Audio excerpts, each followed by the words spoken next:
অখণ্ড ভারত কি এবং কোন দেশের অংশ, এর তাৎপর্য কি? কি এই অখণ্ড ভারত?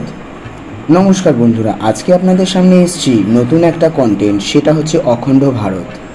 ঐতিহাসিকদের মতে অখণ্ড ভারত অখণ্ড হিন্দুস্তান নামেও পরিচিত একটি শব্দ, যা স্বাধীনতা আন্দোলনের সময় ব্যবহৃত হয়েছিল। ঐতিহাসিকদের মতে অখণ্ড ভারত অখণ্ড হিন্দুস্তান নামেও পরিচিত একটি শব্দ, যা স্বাধীনতা আন্দোলনের সময় ব্যবহৃত। কথিত আছে যে কানাইলাল মানেকলাল মুন্সি অখণ্ড হিন্দুস্তানের পক্ষে একটি প্রস্তাব করেছিলেন। যাই হোক, এখানে বেশি কথা বলা হবে না। এইখানে যারা বক্তব্য রয়েছেন অখণ্ড ভারত তথা সনাতনী সংস্কৃতি সম্পূর্ণভাবে বিস্তারিতভাবে বলেছেন। ভিডিওটি খুব মনোযোগ সহকারে শুনবেন, দেখবেন, বুঝুন, একটু ধৈর্য ধরে ভালো করে শুনবেন। কেমন? আশা করি আপনাদের প্রত্যেকের খুবই ভালো লাগবে। শুনুন। ইউরোপের দিকে তাকিয়ে দেখুন, স্পেন, পর্তুগাল, সভ্যতা এক, সংস্কার এক, ধর্ম এক, খ্রিস্টান। তারপরে দুটি দেশ, কেন না ভাষা আলাদা। ভাষা আলাদা বলে দেশ আলাদা। আবার আপনি মধ্যপ্রাচ্যে তাকিয়ে দেখুন, তারা প্রত্যেকে ইসলামে বিশ্বাস করে, অথচ মধ্যপ্রাচ্যে 15 থেকে 20টি ইসলামিক কান্ট্রি আছে। তারা যারা বলে মুসলমানদের কাছে আগে ধর্ম পরে দেশ, তারা মিথ্যে কথা বলে। তাহলে মধ্যপ্রাচ্যে একখানা মুসলিম দেশ থাকতো, এতগুলো মুসলিম দেশ থাকতো না। পৃথিবীর বাকি অংশে রাষ্ট্রের যে চিন্তা, নেশনের যে চিন্তা, তার সাথে ভারতবর্ষের রাষ্ট্রচিন্তার পার্থক্য আছে। আমাদের রাষ্ট্রচিন্তা ইনক্লুসিভ, কারোকে বাদ দিয়ে আমরা চিন্তা করি না। আমরা সেরকম উন্নতির দিকে কখনো যাইনি যাতে আমার উন্নতি হোক আর বিশ্বের ক্ষতি হোক। আমরা যখন পরমাণু বিস্ফোরণ করলাম, তখন বাজপেয়ীজি করলেন বুদ্ধ স্মাইলিং। আমরা পরমাণু বিস্ফোরণ করছি আর আমাদের প্রধানমন্ত্রী অটল বিহারী বাজপেয়ীজি বলছেন বুদ্ধ স্মাইলিং। অর্থাৎ এই পরমাণু শক্তি পৃথিবীতে শান্তি স্থাপনে সাহায্য করবে। আমাদের নীতি হলো আমরা প্রথমে আক্রমণ করব না, নো ফার্স্ট অ্যাটাক। আত্মরক্ষার অধিকার আছে। আজকে পাশ্চাত্যের দেশগুলি আমাদের মানবাধিকার নিয়ে জ্ঞান দেয়। বিগত 200 বছর ধরে, 300 বছর ধরে east India company, France colony, Dutch colony, Portuguese colony, তারা এই এশিয়া, লাতিন আমেরিকা, আফ্রিকা থেকে যে বিপুল পরিমাণ সম্পদ লুণ্ঠন করে নিয়ে গেছে। আমি তো গর্ববোধ করি ভারতবাসী হিসাবে যে আমার গায়ে সেই কাদার ছিটা নেই। ভারত কখনো পৃথিবীর ধন সম্পদ লুণ্ঠন করতে আসে না। এখানে চিন্তা করতে হবে যে পাশ্চাত্যের মানুষ বা পাশ্চাত্যের যে সভ্যতা, পাশ্চাত্যের যে ঔপনিবেশিক শক্তি, তারা কেন অন্য দেশ দখল করত? তারা অন্য দেশ একটি কারণেই দখল করত, যে ভারতবর্ষের মাটি উর্বর। ভারতবর্ষের মাটিতে যে পরিমাণে খাদ্যশস্য উৎপন্ন হয়, তা প্রয়োজনের থেকে কয়েকশো গুণ বেশি। আমার তো নিজের দেশ ছেড়ে অন্য দেশে যাবার প্রয়োজন নেই। আপনি দিল্লি থেকে তাকাবেন, এদিকে গঙ্গাসাগর অব্দি প্রায় 3000 কিলোমিটারের পথ, একদম সবুজ উর্বর মাটি, অববাহিকার মাটি। অর্থাৎ ভারতবর্ষের মাটি উর্বর মাটি, ভারতবর্ষের জলবায়ু মনোরম, এবং ভারতবর্ষের যে পরিমাণ শস্য আমরা সেই সময় উৎপাদন করতাম আজ থেকে 200-300 বছর আগে, তা আমাদের প্রয়োজনের কয়েক গুণ বেশি ছিল। আমাদের খেয়ে পড়ে বেঁচে যেত। এই জন্য দেখবেন পৃথিবীতে যেখানে যেখানে মানবতা লঙ্ঘিত হয়েছে, তারা ভারতবর্ষের মাটিতে এসে আশ্রয় নিয়েছে। ইরান থেকে যখন পারস্যের আদিম নিবাসীদের বিতাড়িত করা হলো, তারা ভারতবর্ষে এসে আশ্রয় নিল। জামশেদজি টাটা, নৌরোজি, এরা সেই বংশেরই মানুষ থেকে নিরাপদ হবেন। বইতে পড়েছেন কংগ্রেস স্বাধীনতা আন্দোলন আমাদের নিয়ে এসছে, দেশ স্বাধীন করেছে। সেই কংগ্রেসের প্রতিষ্ঠাতা ছিলেন অ্যালান অক্টোভিয়াম হিউম, তিনি নিজে একজন ইংরেজ। অ্যালান অক্টোভিয়াম হিউম তিনি নিজে একজন ইংরেজ। তিনি নিজে হাতে কংগ্রেসের প্রতিষ্ঠা করলেন।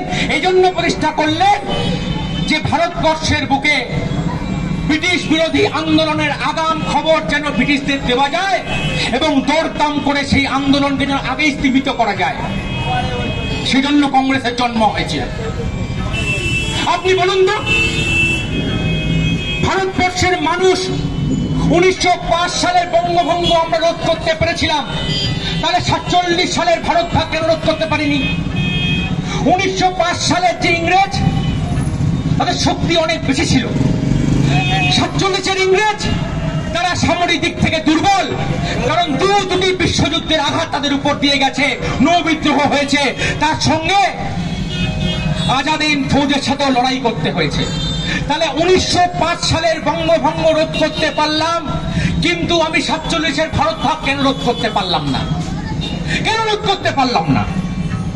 এর একটাই জবাব, কংগ্রেসের তুষ্টিকরণ এবং একটি সম্প্রদায়কে তোয়াজ করে চলার অন্যায় মানসিকতা।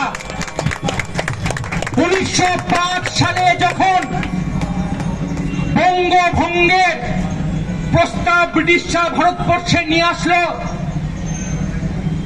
অবিভক্ত বাংলার মানুষ হিন্দু এবং 1906 সাল ইংরেজদের মদতপুষ্ট একটি অংশ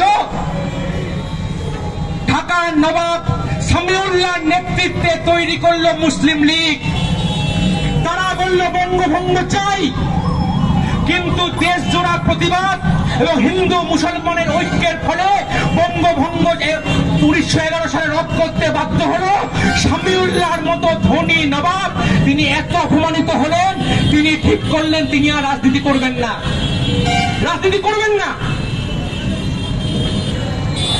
মুসলিম লীগের মৃতপ্রায় দশা, সেই মৃতপ্রায় মুসলিম লীগকে তোয়াজ করে তুষ্টিকরণের মাধ্যমে সঞ্জীবনী প্রদান করলো ভারতের জাতীয় কংগ্রেস। 1916 সাল কংগ্রেসের অধিবেশন বসছে লখনৌতে, আর একই সময় মুসলিম লীগের অধিবেশন লখনৌতে বসছে। কংগ্রেসের নেতারা উৎফুল্লতার সঙ্গে বলল, লখনৌ মানে লখনৌ, LUCKNOW, মানে লখনৌ থেকে লখনৌ, মানে এখান থেকেই ভাগ্যের উদয় হবে, এখান থেকেই ভাগ্যের উদয় হবে। হিন্দু মুসলিম একসঙ্গে দেশের স্বাধীনতা আন্দোলনে ঝাঁপিয়ে পড়বে।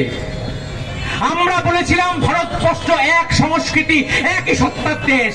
কংগ্রেস বলল না, ভারতবর্ষ হিন্দু মুসলমান দুটি পৃথক সত্তা, আর দুটি পৃথক সত্তা একসঙ্গে থাকতে পারবে না।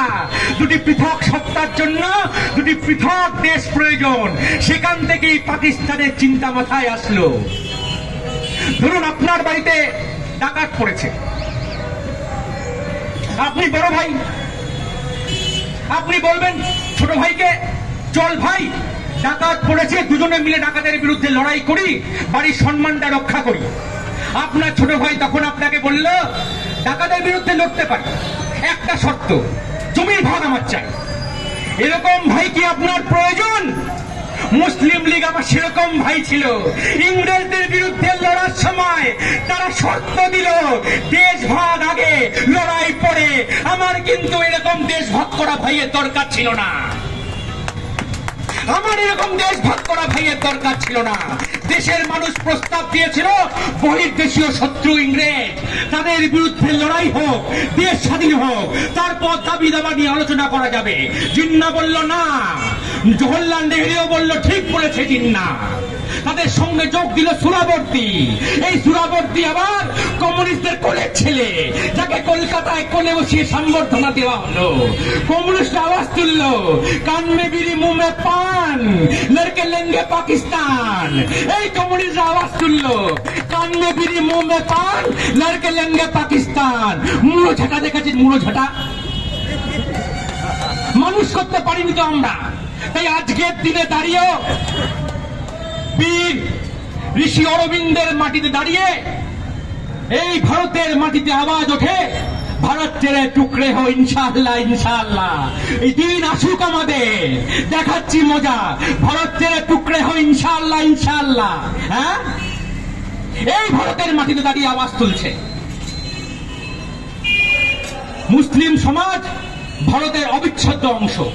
আমরা তো আশফাকুল্লাহকে দেখেছি, যিনি ইংরেজদের বিরুদ্ধে লড়াই করতে গিয়ে ফাঁসির কাঠে জীবন দিয়েছেন। আমি কেন চিন্তা করব না যে ভারতীয় মুসলমানরা রাষ্ট্রবাদী হবে, তারা আশফাকুল্লাহকে নিজের আদর্শ বলে মনে করবে? ভারতবর্ষ সেই দেশ যেই দেশের 120 কোটি হিন্দু দুহাত ভরে আশীর্বাদ দিয়ে এপিজে আব্দুল কালামকে রাষ্ট্রপতির পদে বসিয়েছে, কোন হিন্দু আপত্তি করেনি। আমরা সেই দেশের সুসন্তান, আমরা সেই দেশের সুসন্তান যেই দেশে এপিজে আব্দুল কালামকে রাষ্ট্রপতি করা হয়, যেই দেশে 3 জন রাষ্ট্রপতি মুসলিম সম্প্রদায়ের থেকে। যারা বলছে যে এই সংগঠন হিন্দু জাগরণ মঞ্চ, সংঘ পরিবার, তারা মুসলিম বিরোধী, তারা মূর্খের স্বর্গে বাস করছে। আমরা বলছি অখণ্ড ভারত মানে ভারত, বাংলাদেশ, পাকিস্তান, নেপাল, ভুটান, শ্রীলঙ্কা, মায়ানমার। আর যে দেশগুলো অখণ্ড ভারত হলে ভারতবর্ষের মধ্যে আসবে, তাদের মধ্যে মুসলমান ভাই বোনদের সংখ্যা বেশি। আমরা কি বলছি? আমরা বলছি আপনার উপাসনা পদ্ধতি ভিন্ন হতে পারে, আপনি চার্চে যান, মসজিদে যান, আমাদের কোনো আপত্তি নেই। By religion you may be a Hindu or you may not be a Hindu, but by culture you must be a Hindu. আমরা সাংস্কৃতিক রাষ্ট্রবাদের কথা ভারতবর্ষের বুকে বলছি, আমরা জাতীয়তাবাদী হিন্দুত্বের কথা বলছি। আমরা বলছি যে আপনি উপাসনা পদ্ধতিতে যে কোনো ধর্মের অনুসারী হতে পারেন, অনেকে আবার মন্দিরেও যায় না, আমাদের তাতে কোনো আপত্তি নেই। কিন্তু ভারতবর্ষের 140 কোটি মানুষ not by religion but by culture they are all Hindu. এই বাস্তব সত্যটা মেনে নিতে হবে, এই বাস্তব সত্যটা মেনে নিতে হবে। পৃথিবীর সর্বোচ্চ আমরা যারা সমাজ থেকে ভিক্ষা করে জীবন যাপন করি, সমাজবদ্ধ জীবের কাছে ভিক্ষার ঝুলি নিয়ে দাঁড়াই, ভগবতী ভিক্ষাম দেহি। আপনাদের অন্নে আমরা প্রতিপালিত হই, আপনাদের অন্নে মঠ মন্দির চলে, আপনাদের দানেই মঠ মন্দির চলে। তাই রাষ্ট্র ধর্মও কিন্তু আমাদের একটা ধর্ম। ইদম রাষ্ট্রায় ইদম নমঃ, এটা রাষ্ট্রের জন্য উৎসর্গীকৃত, এটা আমার নয়। আমরা ফ্ল্যাগ হোয়েস্টিং করি, আমরা স্বাধীনতা দিবস পালন করি, কিন্তু ঠিকঠাক রাষ্ট্রবোধ, রাষ্ট্রচিন্তন, রাষ্ট্র ভাবনা এটা বোধহয় আমাদের মধ্যে আজকের দিনে খুব অভাব। আমরা এত বেশি ব্যক্তি জীবন নিয়ে ব্যস্ত, এত বেশি স্বার্থপরতা নিয়ে চলি যে দেশ দুনিয়া গোল্লায় যাক বাবা, আমার সন্তান যেন থাকে দুধে ভাতে। এটা চিরকালের বাঙালি মায়ের চাওয়া। রায়গুণাকর ভরতচন্দ্র বাঙালি মায়ের কথাটাকে লিপিবদ্ধ করেছেন। কিন্তু আমরা একবারও ভাবি না, যদি অখণ্ড হিন্দু সমাজ না থাকে, তাহলে যারা আমাদের ছোটবেলা থেকে গান শোনালো, মোরা একই বৃন্তে দুটি কুসুম, হিন্দু মুসলমান, মুসলিম তার নয়নমণি, হিন্দু তাহার প্রাণ, এই ধর্ম নিরপেক্ষতার গান শুনে আমরা যে বড় হলাম, এই গান থাকবে কতক্ষণ? যতক্ষণ বহু সংখ্যক হিন্দু সমাজ আছে। আমি জানি না, দেখুন আমরা তো, আমার রাজনীতির সঙ্গে দূর দূর পর্যন্ত কোথাও কোনো যোগাযোগ নেই, আমাদের রাজনৈতিক দল নিয়ে কোনো মাথা ব্যথা নেই। কিন্তু যাদের হাতে রাজদণ্ড, যাদের হাতে শাসনদণ্ড, তারা কখনো কায়া মনোবাক্যে চিন্তা করেন যে এই যে ধর্ম নিরপেক্ষতার ঘুমের ট্যাবলেট আমরা মানুষকে খাইয়ে চলেছি প্রতিনিয়ত, এই ধর্ম নিরপেক্ষতার বাণী চলছে কতক্ষণ? বহু সংখ্যক হিন্দু সমাজ আছে যতক্ষণ। মোরা একই বৃন্তে দুটি কুসুম, হিন্দু মুসলমান, বিদ্রোহী কবি ঠিকই লিখেছেন, কিন্তু আপনাকে তার তর্জমাটা ভুল বোঝানো হয়েছে। বিদ্রোহী কবি বলতে চাইলেন যে একটা দেহে যতক্ষণ প্রাণ শক্তি থাকে, সেই দেহের, একটা মানব দেহের যদি দৃষ্টিশক্তি, চোখটা নষ্ট হয়ে যায়, একটা মৃতদেহের চোখ 4 ঘন্টার মধ্যে তুলে নিয়ে একটা জীবদেহে সেই চোখ লাগালে সেই চোখে দৃষ্টিশক্তি পাওয়া যায়। ঠিক সেরকম এই বহু সংখ্যক হিন্দু সমাজ আছে বলে হিন্দু তাহার প্রাণ, এই প্রাণ শক্তি, হিন্দুরূপী প্রাণ শক্তি আছে বলেই ওই নয়নমণি দৃষ্টিশক্তি কাজ করছে, ডেড বডির কিন্তু দৃষ্টিশক্তি কাজ করে না। আমরা তার মানেটা ভুল বুঝেছি, আমাদেরকে ভুল বোঝানো হয়েছে। তাই এই ধর্মনিরপেক্ষতার গান কতক্ষণ, এই অমুকবাদ তমুকবাদ যত রকম বাদ আছে ভারতবর্ষে, এই বাদ থাকবে কতক্ষণ? বহু সংখ্যক হিন্দু সমাজ আছে যতক্ষণ, যারা এখানে নানান রকম বাদ মানুষকে বোঝান, জান না। আপনাদের এই বাদগুলো বুঝিয়ে আসুন তো। প্যাকিং করে বাড়িতে পাঠিয়ে দেবে, প্যাকিং করে বাড়িতে পাঠিয়ে দেবে, কোনো বাদ সেখানে কাজ করে না। সত্যিকারের রাষ্ট্রবাদী হয়ে ওঠে, সত্যিকারের দেশভক্ত হয়ে ওঠে। শুধুমাত্র জাতীয় পতাকা উত্তোলন করলাম, তারপরে পতাকাটা ধুলায় লুণ্ঠিত হলো, এইরকম ক্ষুদ্র স্বাধীনতা দিবস পালনে বালিশে মাথা দিয়ে চিন্তা করবেন যে নিরপেক্ষতার ঘুমের ওষুধ যতই আমরা মানুষকে খাওয়াই না কেন, আসলে কিন্তু ব্যাপারটা আদৌ সেরকম নয়।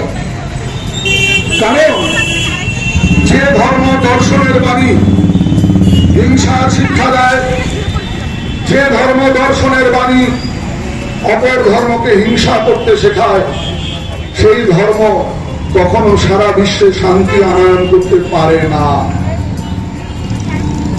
সনাতন ধর্মের মতবাদে কোন জনগোষ্ঠীর বিশেষ উল্লেখ করে কোথাও কোনো কথা বলা নেই। সবসময় বিশ্ব মানবের কথা বলা হয়। সিন্মন্ত বিশ্বমৃতস্য পুত্রা আয়ধাবনি দিব্যানিতস্তু। হে দিব্যধামবাসী দেবগণ, মর্তধামবাসী জনগণ, আমরা এক অমৃতের পুত্র, একই অমৃতের সন্তান। সনাতন ধর্ম এই শিক্ষা দেয়। সনাতন ধর্মের মতবাদ বলে উদার চরিতানাম বসুধৈব কুটুম্বকম। আমরা একটা বৃক্ষকে দেবতা জ্ঞানে পূজা করি, একটা প্রস্তর খণ্ডকে দেবতা জ্ঞানে পূজা করি। আমরা সবকিছুর মধ্যে দেব সত্তাকে উপলব্ধি করি। কবি বলছেন, আছো অনলে অনিলে চির নভ নীলে ভূগর গহন সবিলে, আছো বিটপি লতায় জলদের গায় শশী তারকায় স্বপনে। এই আমরা এখন একটা কথা শুনি, বহুত্বের মধ্যে একত্ব। বহুত্বের মধ্যে একত্ব খুঁজতে হলে আসুন সনাতন ধর্মশাস্ত্রকে ঠিকঠাক ভাবে অধ্যয়ন করুন। যারা বলেন সব ধর্মই সমান, তারা মনে হয় ঠিক মতো গীতাটাও পড়েন না, ঠিক মতো অন্য ধর্মগ্রন্থগুলো বোধহয় পড়েন না। অন্যের মুখে ঝাল খাওয়া কথা বলেন। যে ধর্ম দর্শন মানুষকে হিংসা শিক্ষা দেয়, পাশের দেশের পরিণতি দেখছেন, জাতির পিতার মূর্তি ভাঙা হচ্ছে, তাদের নাকি ছবি মূর্তি জায়েজ নয়, ছবি মূর্তি নাকি তাদের হারাম। আচ্ছা, ছবি মূর্তি যদি সত্যি হারাম হয়, তাহলে টাকার মধ্যেও তো কারো না কারো মূর্তি আছে, টাকা ব্যবহার করো কি করে? তাই টাকাকে তো নিষিদ্ধ ঘোষণা করা হয় না। যাদের এই হারাম ওই হারাম, সুদ খাওয়া হারাম, তাদের জন্য সুদবিহীন একটা আলাদা ব্যাংক তৈরি হোক, তো তা তো হয় না। তার মানে কড়াই গন্ডা হিসাব ঠিকঠাক আছে। ভাবের ঘরে চুরি করা, কোন তাদের মধ্যে যারা শিক্ষিত মানুষ, তারাও কখনো প্রশ্ন করেন না যে বলছেন এটা হারাম, এটা হারাম, এটা করতে নেই, ওটা পাপ। তো টাকাকে নিষিদ্ধ করুন, তা তো করি না। ও স্ট্যাচুর বেলায় দোষ, মূর্তির বেলায় দোষ, ছবির এমনি দেয়ালে টাঙানো ছবির বেলায় দোষ। টাকার মধ্যে তো ছবি থাকে, টাকা নিষিদ্ধ হয় না। তার মানে যারা ওই ফতোয়াগুলো দেন ইউটিউব চ্যানেলে বসে বসে, তারাও কোথাও না কোথাও গণমাধ্যমকে ব্যবহার করেন, এদিকে বলবেন গণমাধ্যম আমাদের জায়েজ নয়। শুধু তাই নয়, যারা মরণোত্তর দশায় সুন্দর আইটেম গাল পাওয়ার স্বপ্ন দেখেন, একদম মানুষ আছে মরণোত্তর দশায় নাকি তারা সুন্দর আইটেম গাল পাবেন, তাদের জন্য সুন্দর আইটেম গালের ব্যবস্থা আছে নাকি কোথাও? জীবন দশায় একটা গার্লফ্রেন্ড জোটে না, তাদের নাকি মরণোত্তর দশায় 72 জন আইটেম গাল সেই জন্মতে স্বাগত করার জন্য দাঁড়িয়ে আছে। সেই 2024 দাঁড়িয়েও এই ধরনের আজগুবি গল্পে তারা বিশ্বাস করে। তাদের বাস্তবিক চিন্তা চেতনার বড় অভাব। আজকে বাংলাদেশ আমাদের আয়না দেখাচ্ছে। বাংলার একজন দায়িত্বপ্রাপ্ত প্রশাসনিক মন্ত্রী বলছেন, যারা অন্য ধর্মে জন্মগ্রহণ করেছেন তারা দুর্ভাগ্য নিয়ে নাকি জন্মগ্রহণ করেছেন। তিনি তার ধর্মে সনাতনীদেরকে আমন্ত্রণ জানাচ্ছেন। তার উদ্দেশ্যে বলি, জানাব, আপনি সাগর ছেড়ে খাল বিলে ডুব দিয়েছেন, আমরা সাগর ছেড়ে খাল বিলে ডুব দিতে একটু ইচ্ছুক নই। সনাতন ধর্ম বিরাট সাগরের প্রায় সারা বিশ্বতে পথ দেখানোর ক্ষমতা রাখে। আপনার যদি দরকার পড়ে আপনি আমাদের থেকে কিছু ধার নিয়ে যাবেন, তাতে আপনার আর্থিক পরমার্থিক সর্বাঙ্গীন কল্যাণ হবে, তাতে সর্বাঙ্গীন কল্যাণ হবে।